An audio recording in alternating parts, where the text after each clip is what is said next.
오늘 우리에게 주시는 하나님 말씀은 고린도전서 14장 7절부터 25절까지 말씀입니다. 한 절씩 읽겠습니다.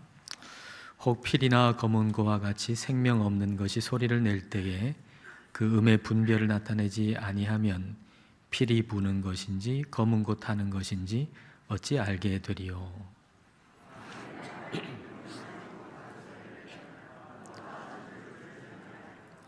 이와 같이 너희도 혀로서 알아듣기 쉬운 말을 하지 아니하면 그 말하는 것을 어찌 알리요. 이는 허공에다 말하는 것이라.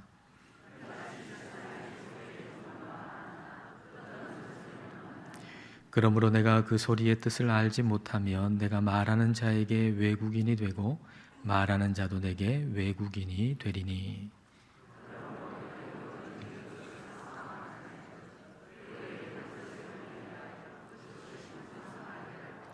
그러므로 방언을 말하는 자는 통역하기를 기도할지니.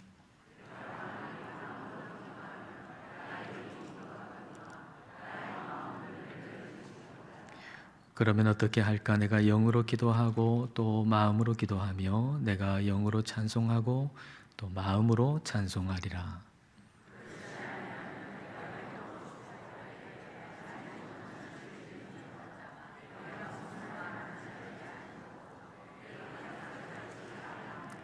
너는 감사를 잘 하였으나 그러나 다른 사람은 덕세움을 받지 못하리라.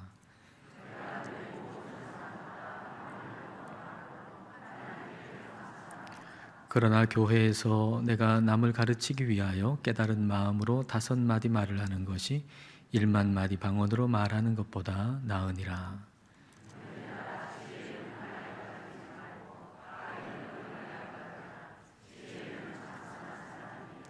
율법에 기록된 바 주께서 이르시되 내가 다른 방언을 말하는 자와 다른 입술로 이 백성에게 말할지라도 그들이 여전히 듣지 아니하리라 하였으니,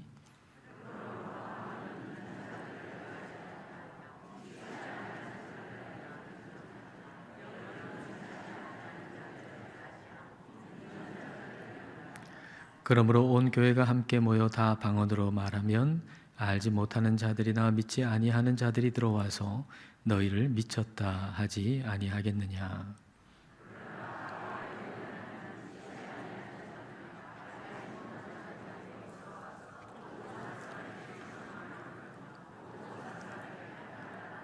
함께 읽겠습니다. 그 마음의 숨은 일들이 드러나게 되므로 엎드려 하나님께 경배하며 하나님이 참으로 너희 가운데 계신다 전파하리라. 아멘. 소통이라는 말은 막힘없이 통한다는 말입니다. 성도는 하나님의 말씀과 소통하는 사람입니다. 하나님의 말씀이 막힘없이 마음으로 들어오는 사람, 이 사람을 성도라고 부릅니다.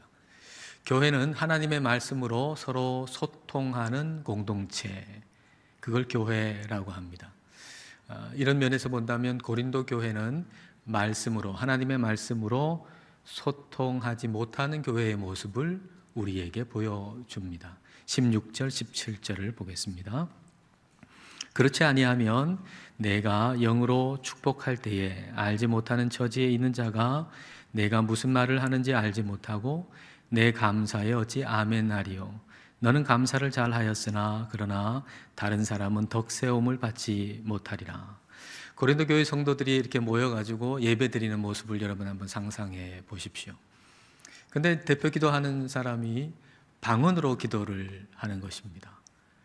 그렇게 방언으로 기도를 한다면 거기에 모여있는 사람 중에 아직 알지 못하는 처지에 있는 사람, 그 은사를 경험해 보지 못한 사람, 또는 갓 이제 신앙생활을 시작한 사람이 그걸 어떻게 알아듣겠습니까? 알아들어야 아멘 할 텐데 그 말을 알아들을 수 없으니 어떻게 아멘 하겠습니까? 아멘이라고 하는 것이 진실로 참으로 라고 하는 의미의 히브리어잖아요.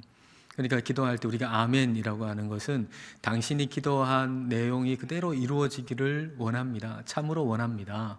이런 의미인데 무슨 내용인지도 모르는 기도를 듣고 어떻게 아멘 할 수가 있느냐는 겁니다. 그러니까 방언으로 하나님을 높이는 기도를 한 사람은 나는 하나님께 감사를 참 잘했다 이렇게 생각하지만은 그걸 듣는 사람에게는 아무 유익이 없다는 거죠. 교회에 아무 유익이 없다는 이야기입니다. 자, 이런 모습을 7절에서는 악기에 비유합니다. 악기가 음에 무슨 분별도 없이 그냥 막 악기를 분다 그러면 듣는 사람에게는 그것이 그냥 소음일 뿐일 것입니다. 8절에서는 나팔 부는 것에 비유합니다. 고대에는 전쟁 났을 때 나팔을 불어서 알렸는데 그 나팔을 부는 건지 안 부는 건지 분간할 수 없는 소리를 낸다면 아무리 훌륭한 군사들이 준비되어 있다 할지라도 결코 싸움에서, 전쟁에서 이길 수가 없을 겁니다. 하나님의 말씀으로 소통하지 못하는 교회라고 하면 영적인 싸움을 싸울 수도 없고 이길 수도 없다는 이야기입니다. 하나님의 말씀으로 우리가 소통하지 못한다면 우리는 서로에게 외국인처럼 될 것입니다. 11절 말씀을 보십시오. 그러므로 내가 그 소리의 뜻을 알지 못하면 내가 말하는 자에게 외국인이 되고 말하는 자도 내게 외국인이 되리니. 서로에게 외국인이에요. 서로 말이 통하질 않아요. 그럴 때 얼마나 답답합니까? 아주 오래전에 미국 여행을 갔는데 알아듣지도 못하는 그 언어 속에서 살다가 주일이 됐어요. 그래서 한인교회에 가려고 찾아봤더니 없어요, 주변에. 그래서 그 현지인 교회, 미국 교회에 갔습니다. 찬송을 알아들을 수 있습니까? 설교를 알아들을 수 있습니까? 아무 말도 알아들을 수 없는 그 곳에서 예배 드리는데 너무 마음이 답답하더라고요. 그리고 또 한 주 지나갔어요. 그 다음에는 주변에 한인교회가 있어가지고 한인교회에 들어갔어요. 한인교회 예배당 들어가면서부터 이미 감동이 됐어요. 알아들을 수 있는 말로 찬송가가 나오죠. 알아들을 수 있는 말로 설교를 하죠. 그러니까 특별한 게 거기 있어가지고 감동이 되는 게 아니라 알아들을 수 있는 언어라고 하는 거, 그 말이 통한다고 하는 거, 그것이 마음의 감동이 됐습니다. 또 언젠가 그 성지순례 갔는데 성지순례 가면 이스라엘만 가는 게 아니고 그 옆에 요르단도 가잖아요. 근데 요르단에 갔을 때 요르단에서 가이드하는 자매가 있었는데 그 자매가 이제 우리 교회에서 갔으니까 우리 교회 다 부산분 아닙니까? 근데 자기 고향이, 이 가이드 고향이 부산이었던 거예요. 그래서 하는 말이 뭐냐 하면 부산 말 들으니까 시원하다는 거예요. 한국말 듣는 것도 참 감동이 되는 일인데 이 부산이 고향인 사람한테 부산 사람이 와가지고 부산 말을 하니까 이 마음이 시원하다는 겁니다. 소통이 돼야 감동이 있고 소통이 돼야 마음이 시원한 거죠. 그러면 어떻게 해야 하나님의 말씀과 소통하는 성도가 될 수 있을까요? 어떻게 해야 하나님의 말씀으로 소통하는 교회가 될 수가 있을까요? 12절 말씀을 같이 읽겠습니다. 그러므로 너희도 영적인 것을 사모하는 자인즉 교회의 덕을 세우기 위하여 그것이 풍성하기를 구하라. 이게 중요한 사실이 있죠. 첫 번째는 우리가 영적인 것을 사모하는 사람들이라는 겁니다. 우리는 영적인 것을 사모하는 사람들이에요. 우리가 육적인 것만 구하는 사람이라면 이 자리에 있지도 않겠죠. 우리는 영적인 것을 사모하는 사람들이에요. 또 두 번째는 우리는 교회의 덕을 세우기 위해서 이 자리에 모였다는 겁니다. 우리가 아주 이기적인 목적을 가지고 이곳에 모인 게 아니고 우리는 교회의 덕을 세우기 위해서, 교회 공동체를 세우기 위해 우리가 이 자리에 모였다는 것입니다. 그래서 세 번째, 그러므로 영적인 것이 더 풍성하기를 우리는 구해야 한다는 거죠. 영적인 것이 더 풍성하기를 구해야 한다. 근데 여기서 영적인 것이 더 풍성하기를 구한다라고 하는 이 말을 여러분 좀 오해해서는 안 됩니다. 영적인 거하고 이성적인 거, 이거 두 가지가 배치되는 것으로 생각해서는 안 된다는 얘기입니다. 영적인 은사가 더 풍성해지기 위해서는 우리는 이성적인 측면도 더 풍성해지기를 구해야 하는 거죠. 그러니까 영과 이성이 함께 조화를 이루어서 함께 풍성하게 되는 것입니다. 14절, 15절을 보십시오. 내가 만일 방언으로 기도하면 나의 영이 기도하거니와 나의 마음은 열매를 맺지 못하리라. 그러면 어떻게 할까? 내가 영으로 기도하고 또 마음으로 기도하며 내가 영으로 찬송하고 또 마음으로 찬송하리라. 영과 마음을 지금 얘기하잖아요. 근데 여기 마음이라고 번역된 단어, 누스라고 하는 헬라어 단어는 하나님께서 주신 생각하는 힘을 의미하는 거예요. 하나님께서 주신 생각하는 힘, 이성. 그러니까 영으로 기도하고 마음으로 기도해야 된다. 이 두 가지를 함께. 그러니까 방언으로 기도했다면 이제는 우리의 언어로, 우리의 생각으로 어떤 단어로 어떤 문장으로 하나님께 기도할까 생각하면서 하나님께 기도해야 한다는 것이죠. 그리고 영으로 찬송했다면, 방언으로 찬송했다면 이제는 찬송가의 가사, 찬양의 가사를 생각하며 이 가사의 의미가 뭔가 라고 생각하면서 하나님을 또 찬송해야 한다라고 하는 겁니다. 하나님의 말씀과 소통하는 성도가 되고 하나님의 말씀으로 소통하는 교회가 되기 위해서 영과 이성이 조화를 이루어서 풍성해져야 한다 하는 겁니다. 그러니까 영과 이성은 마치 좌뇌우뇌와 같습니다. 좌뇌우뇌가 있잖아요. 우리의 뇌. 서로 다른 것 같지만 다르지 않죠. 이 뇌량이라고 하는 다리 역할을 하는 것으로 이 좌뇌와 우뇌가 연결되어 있습니다. 자, 이 연결이 제대로 되어 있지 않다면, 좌뇌 우뇌가 연결되어 있어야 되는데 제대로 연결되어 있지 않다면 어떤 일이 벌어질까요? 킴픽이라고 하는 미국인이 있었죠. 이 사람은 책에 2페이지를 동시에 읽을 수가 있었습니다. 책을 이렇게 펼치면, 성경을 펼치면 양 페이지, 2페이지가 나타나잖아요. 2페이지가 나타났는데 오른쪽 눈으로는 오른쪽 페이지를 읽고 왼쪽 눈으로는 왼쪽 페이지를 동시에 읽을 수 있는 거예요. 여러분 그렇게 할 수 있는 사람이 있습니까? 없죠. 근데 이 사람은 동시에 가능해요. 오른쪽 눈으로는 오른쪽 페이지를, 왼쪽 눈으로는 왼쪽 페이지를. 그러니까 얼마나 책을 빨리 읽겠어요. 이 사람은 도서관에 가가지고 하루에 8권 책 읽는 게 그게 취미였고요.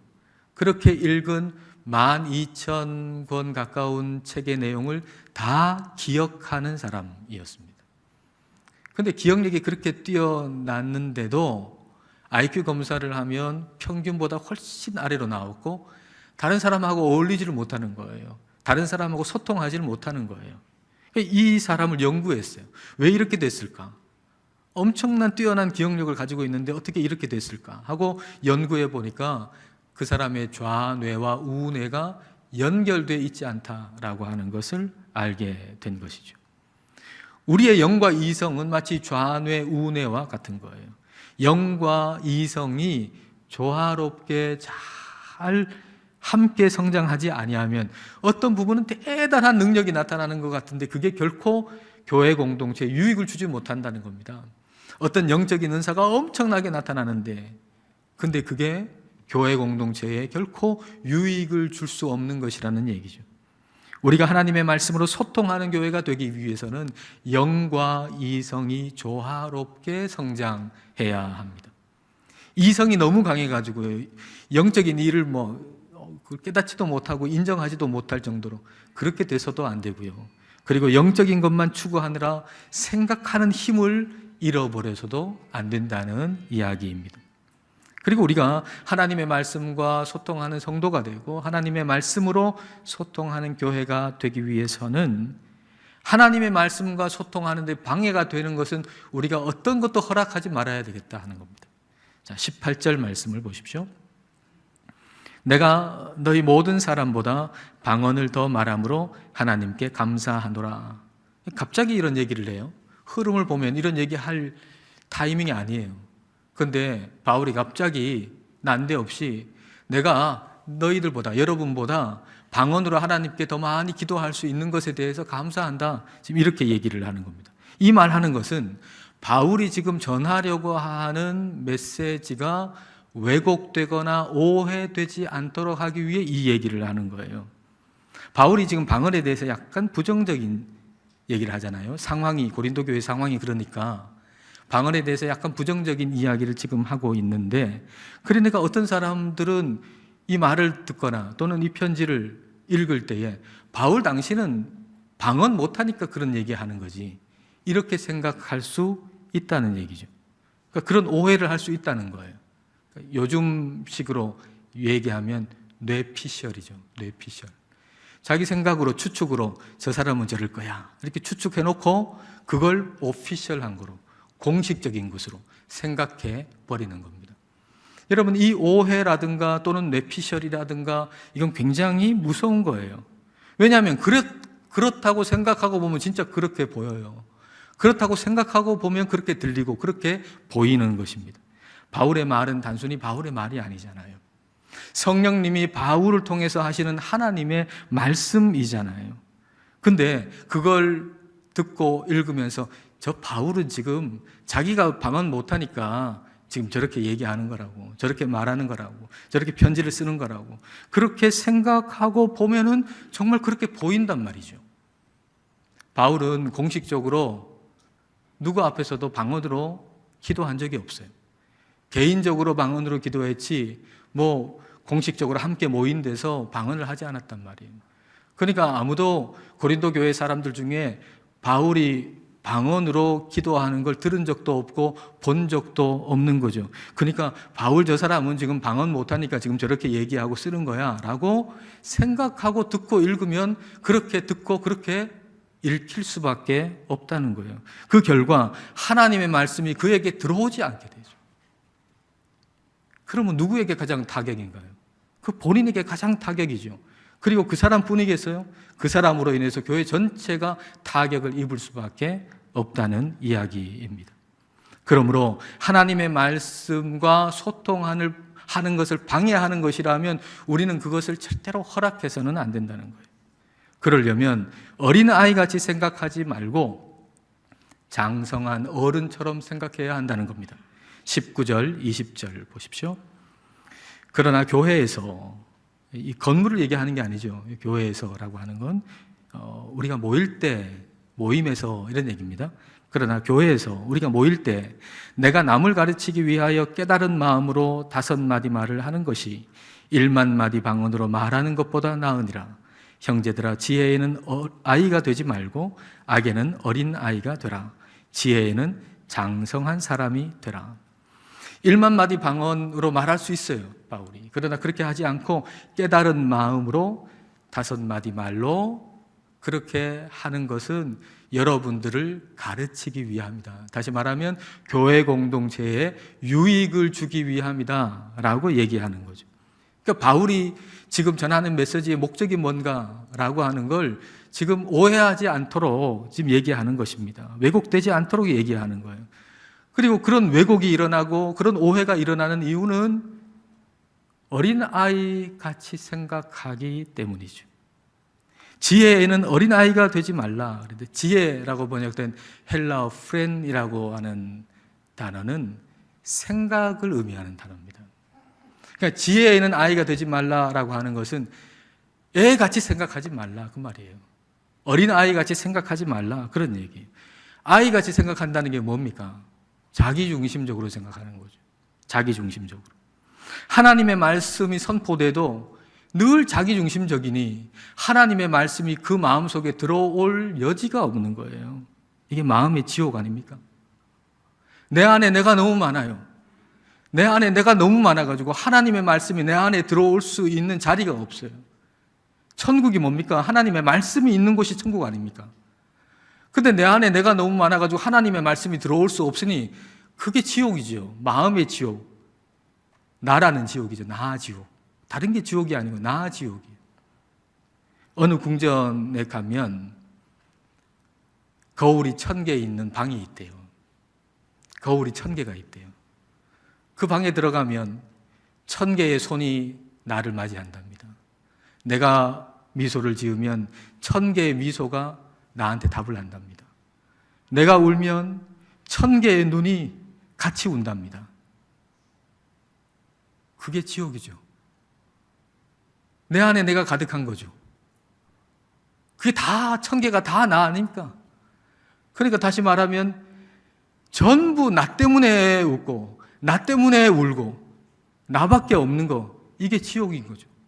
내 안에 나로 가득한 거, 이게 지옥인 거예요. 여러분, 우리가 죽어서만 지옥이 있는 게 아니에요. 지금 우리 마음속에 나로 가득하면 그게 지옥인 거죠. 하나님이 내 안에 없으면, 하나님 말씀이 내 안에 없으면 그게 지옥인 거죠. 그러므로 우리는 나라고 하는 지옥에서 구원해 달라고 우리는 기도해야 돼요. 구원은요, 오늘 우리도 다 받아야 돼요. 하나님, 나라고 하는 지옥에서 나를 좀 구원해 주십시오. 우리는 그렇게 기도해야 합니다. 하나님의 말씀과 소통하지 못하게 하는 이 지옥 같은 마음을 여러분 그대로 방치해서는 안 됩니다. 21절 보십시오. 21절 같이 한번 읽어볼까요?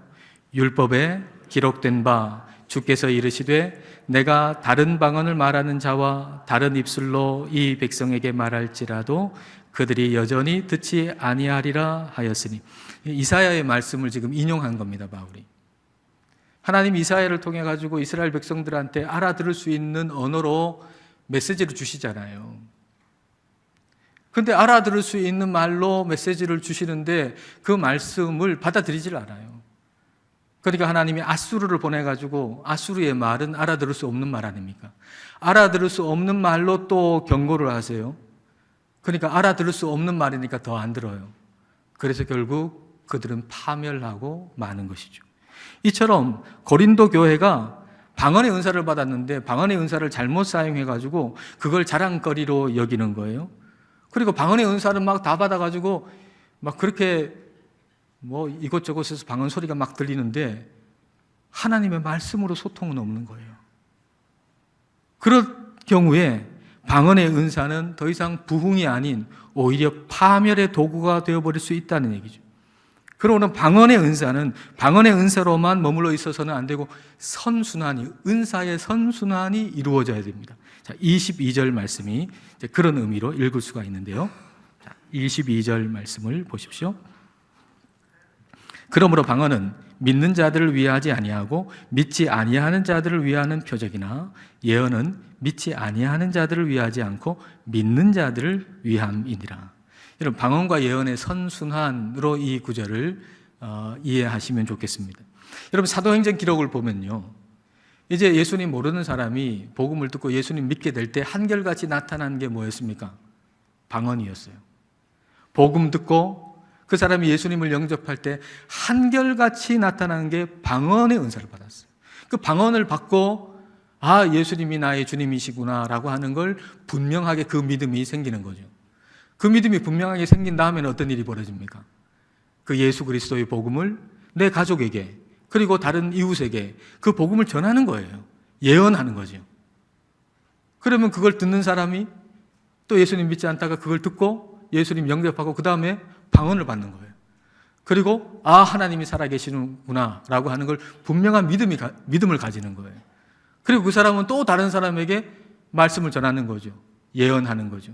이렇게 방언하고 예언하는 이 은사가 선순환이 일어나는 거죠. 방언과 예언의 선순환이 일어나면 하나님의 말씀과 소통하는 성도가 되고 하나님의 말씀으로 소통하는 교회가 될 수가 있는 것입니다. 하나님 말씀으로 소통하는 교회가 안 된다면 어떤 일이 벌어질까요? 자, 23절 볼까요? 그러므로 온 교회가 함께 모여 다 방언으로 말하면 알지 못하는 자들이나 믿지 아니하는 자들이 들어와서 너희를 미쳤다 하지 아니하겠느냐. 교회가 모여가지고 다 방언을 하고 있어요. 그러면 이제 막 믿기 시작한 사람이나 아니면 믿지 않는 사람이 그 공동체 안에 들어올 수 있을 텐데 들어와 보고는 뭐라고 그러겠어요? 이 사람들 미쳤다. 다시는 여기 오나 봐라. 안 온단 말이죠. 다시 말하면 말씀으로 소통하는 교회가 되질 못하면 세상에 영향력을 끼칠 수 없는 교회가 될 수밖에 없다는 거예요. 그러면 하나님의 말씀으로 소통하는 교회가 되면 어떻게 되나요? 24절과 25절. 자, 같이 읽겠습니다. 그러나 다 예언을 하면 믿지 아니하는 자들이나 알지 못하는 자들이 들어와서 모든 사람에게 책망을 들으며 모든 사람에게 판단을 받고 그 마음의 숨은 일들이 드러나게 되므로 엎드려 하나님께 경배하며 하나님이 참으로 너희 가운데 계신다 전파하리라. 예언이라고 하는 것은 하나님께서 맡기신 말씀을 전하고 나누는 것, 그게 예언 아닙니까? 근데 교회 공동체가 전부 다 예언을 한다면, 다시 말하면 하나님의 말씀으로 소통하는 거예요. 그래서 예배뿐만 아니라 예배에서 말씀이 선포되는 것뿐만 아니라 우리 교회의 성도들이 뭐 2사람, 3사람, 4사람, 뭐 10사람 이렇게 모이는 곳마다 하나님의 말씀으로 서로 나눈단 말이죠. 그때 거기에 혹시 이제 막 믿기 시작한 오늘 교회 처음 온 어떤 사람이나 아니면 믿지 아니한 어떤 사람이 거기에 들어와 함께 말씀으로 서로 소통하는 그 말씀을 들을 때 그 사람은 책망을 듣고 판단을 받게 되고 마음의 숨은 일들이 드러나게 돼서 엎드려서 하나님을 경배하고 야, 여기 진짜 하나님이 계시다라고 전파하게 된다. 그런 얘기입니다. 여러분, 이런 일이 어떻게 벌어질까요? 사람은 스스로의 힘으로는 자기를 알 수 없습니다. 사람은 내가 누군지 스스로의 힘으로는 결코 알 수가 없습니다. 여러분, 우리는 우리의 외모를 진짜 한 번이라도 제대로 본 적이 없습니다. 여러분, 여러분의 외모를 정확하게 본 적이 있습니까? 우리가 외모를 보려고 할 때 거울을 보지만 거울 보는 것도 좌우가 바뀌어 있어요. 사람은 자기의 외모조차도 정확하게 볼 수 없어요. 그러면 내가 누군지, 내 존재가 누군지 자기 스스로의 힘으로 알 수 있는 사람은 이 세상에 아무도 없어요. 여러분, 아담을 하나님 만드셨잖아요. 그럼 아담이 창조돼가지고 나라고 하는 존재가 있는데 내가 누군지 어떻게 압니까? 아무리 연구를 해도 아무리 애를 써도 내가 누군지 아담이 스스로 알 수가 없어요. 오직 하나님으로부터만 알 수 있어요. 하나님의 말씀으로부터만 알 수 있어요. 하나님께서 내가 너를 창조했다라고 말씀하실 때 그 말씀을 듣고 나는 하나님이 창조하신 존재구나. 하나님께서 내가 너를 사랑한다라고 말씀하실 때 그 말씀을 듣고 나는 하나님께 사랑받는 존재구나. 하나님의 말씀을 통해서만 비로소 내가 누군지 분명하게 알 수 있습니다. 우리 역시 하나님의 말씀을 통해서만 내가 누군지 알 수 있어요. 성경 말씀을 통해서만 내가 누군지 정확하게 분명하게 알 수 있어요. 그래서 교회가 하나님의 말씀으로 소통할 때 여기저기 모인 성도들이 함께 나누는 그 대화가 하나님의 말씀에 되고 하나님의 말씀으로 소통하고 있을 때 그때 이제 막 신앙생활 시작한 사람이나 아니면 믿지 않는 사람이 거기에 있을 때 그 말씀을 듣고 내가 누군지 아는 거예요. 책망을 받는 거예요. 판단을 받는 거예요. 내가 죄인이구나. 내가 죄인이구나. 내 마음속에 있는 게 드러나는 거죠. 내가 이렇게 죄인이구나 라고 하는 걸 아는 거예요. 그리고 하나님이 사람이 되셔서 이 땅에 오셔서 나를 위해서 죽으셨다는 사실을 알게 되는 거예요. 나는 하나님이 사람이 돼서 이 땅에 오셔서 나를 위해 죽으실 만큼 존귀한 존재구나, 귀중한 존재구나 라고 하는 사실을 말씀을 통해서 비로소 나를 아는 거예요. 그래서 나를 하나님 말씀 앞에서 알게 되어 하나님 앞에 엎드려 하나님을 경배하게 된다는 겁니다. 우리 교회에 오는 모든 이들이 이렇게 되기를 원합니다. 여러분, 우리 교회가 이런 교회가 되기를 꿈꿉시다. 하나님의 말씀과 소통하고 하나님의 말씀으로 소통하는 우리 모두가 되시기를 주님의 이름으로 축복합니다. 기도하시겠습니다.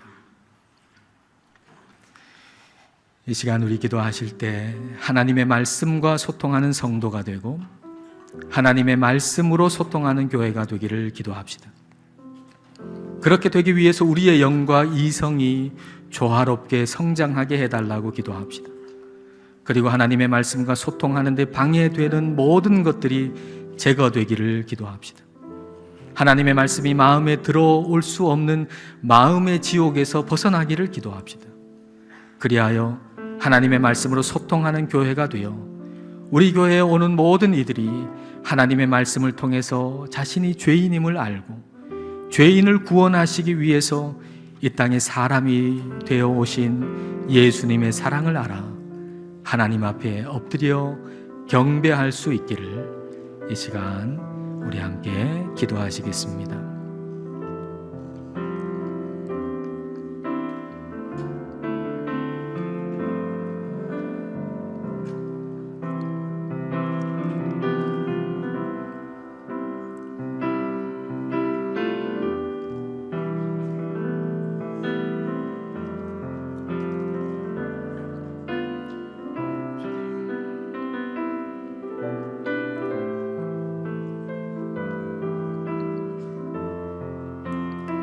말씀으로 천지를 창조하신 하나님 아버지, 저희가 주님의 말씀의 능력을 안다고 하면서도 주님의 말씀이 우리 마음에 들어올 여지를 주지 않을 때가 많습니다. 성령님, 우리 마음에 주님의 말씀과 소통하지 못하게 하는 모든 것을 오늘 제거하여 주옵소서. 우리의 영과 이성이 조화롭게 성장하게 하시고 우리가 주님의 말씀으로 소통하는 교회가 되게 하옵소서. 그리하여 우리 교회에 오는 모든 분들이 주님의 말씀으로 인해서 자신이 죄인임을 알고 죄인을 구원하시기 위해서 이 땅에 사람이 되어 오신 예수님의 사랑을 알아 하나님 앞에 엎드려 경배할 수 있게 하옵소서. 예수님 이름으로 기도드립니다. 아멘.